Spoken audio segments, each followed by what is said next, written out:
Hey guys, it's Eric with Bricksville. So today we're going to do something a little bit different like I promised. We're actually going to do a welcome to Bricksville video. So show you a little bit, show you around the store, show you a little bit of our processes. Nothing too in-depth because we'll go into that later, but just a good overview of who we are, what we have, and kind of maybe a little bit where we're going. So stay tuned.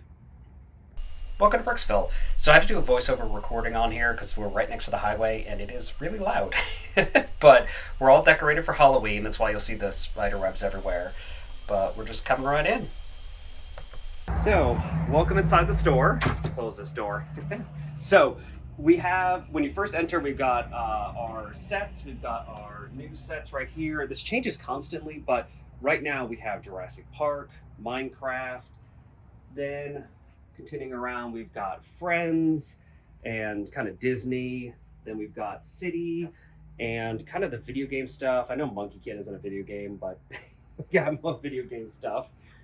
Then we've got Harry Potter, some poly bags and keychains, and then we've got some Technic sets.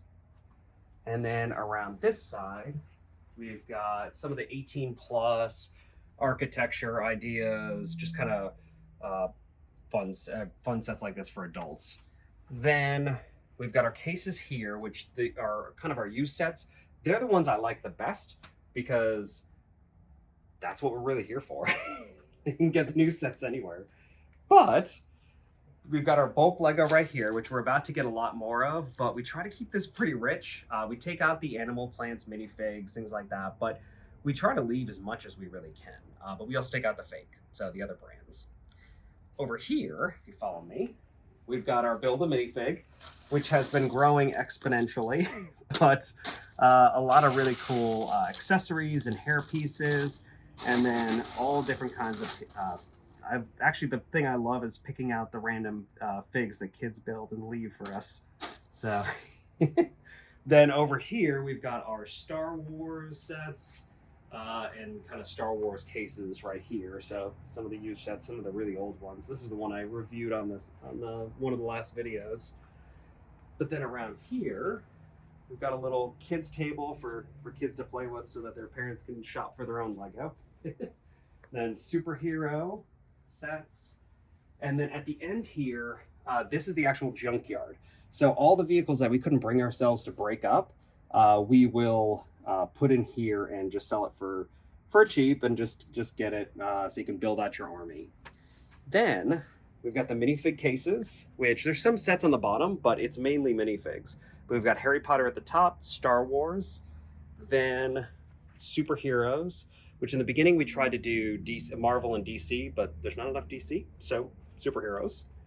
Then we've got our miscellaneous section. So you're going to see everything from Scooby-Doo characters, Jurassic Park, Lord of the Rings, just everything just mixed in here.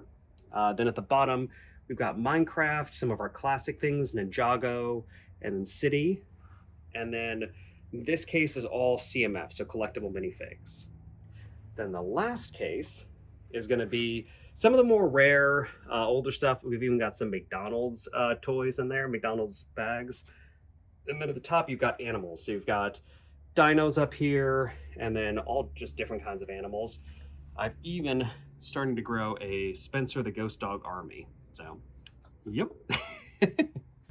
So this is my favorite part of the store. This is the parts wall. So we have about 6,000 drawers, all filled with Lego parts. So new, used, kind of everything in here. What we end up doing with this, let me show you a little bit, is I needed to have a dynamic inventory system, which means that, this part right here, I may have, 60 of these or something like that right now. But if these sell out, I may not have this again for a year in this particular color, in this condition and everything. So when this gets sold, this bin gets pulled, and then this gets reassigned to whatever next is ready. So this is a constantly moving target, which is fun, but it's also a little stressful. I love the organization, so this is awesome.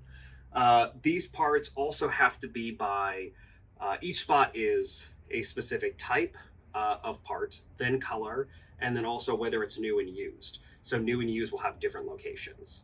So down here on the bottom, we have all these kind of used sets right here. We're actually getting a spot right next door, which I'm going to make some videos on, and we're going to let you guys be able to walk through that experience together with us with building it. But we're actually going to get another spot next door where we're going to be able to have a back room and then kind of like a builder's lounge in the front. So it's going to be a fun thing to watch. But these parts all come from new sets or just kind of used bulk that we get. So a little bit of everywhere.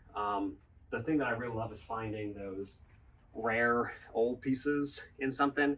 And actually something I just found yesterday, I don't know if it'll show on the camera, but I just found a little Death Star plan from an old Geonosian set. So this is my desk back here.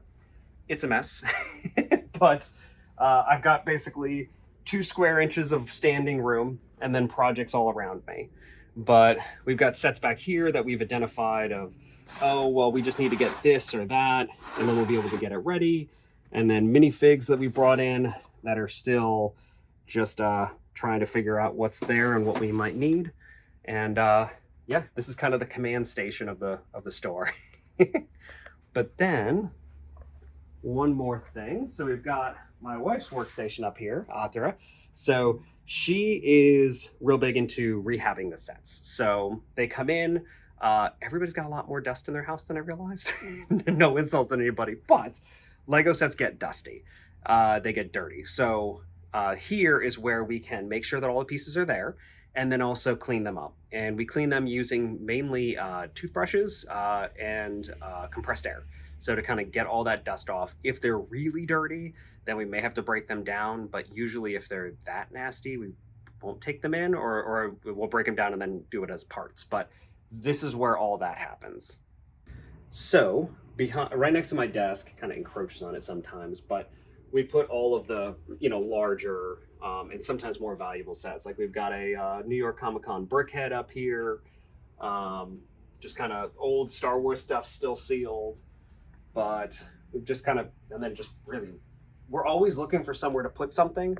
So any square inch of space usually has a Lego set on it. So we'll just fill the front up here with stuff. But then over here, we've got our packing station. So our Bricklink store ships parts now worldwide. So this is where we will pack everything, pull everything, get it ready to ship out, and then just ship it out your way. So we usually ship everything out a lot of times the same day, but we guarantee within 2 business days.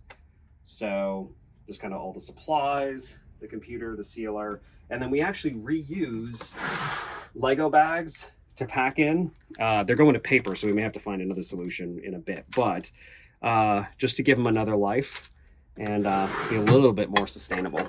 So then the back room, because of course there's more Lego back here. So I love using the Acromills drawers. They're definitely the most efficient when just storing it, separating it, and even packing the orders. But sometimes these are necessary because either we have too much of a part or just honestly, if we had an Acromill drawer for every single spot, we'd probably need twice as many. So we do have the bins and the cups up here. So these 2 shelves are all that. And then these are all sets that we're working on, kind of figuring out, or we need stuff, or just kind of, we don't have time for yet. And then behind the door is our new sets, well, at least the top half, our new sets that we just don't have room for yet.